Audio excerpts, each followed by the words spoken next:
Ini ialah portable speaker harga bawah RM100 dengan ada built-in RGB light.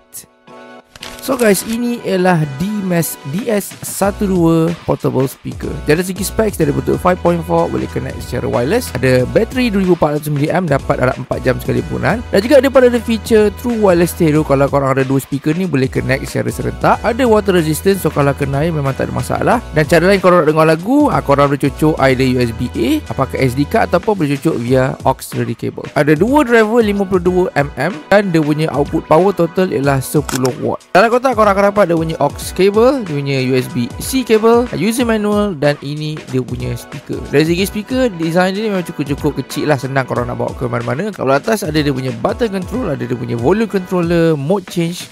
Kalau nak tukar ke mode lain, power button, dia punya RGB button, EQ, dan juga dia punya volume down button. Dekat bahagian belakang sini, dia punya port lain lah.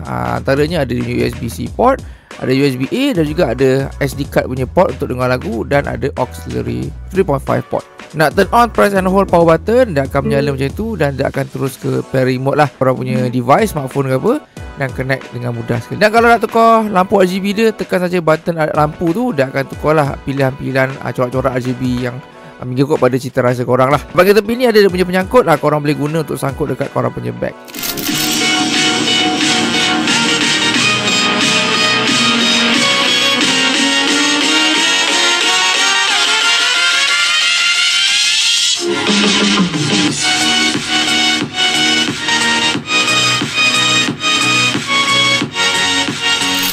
Jadi guys, kalau korang berkenan dapatkan speaker ni, boleh dapatkan sekarang.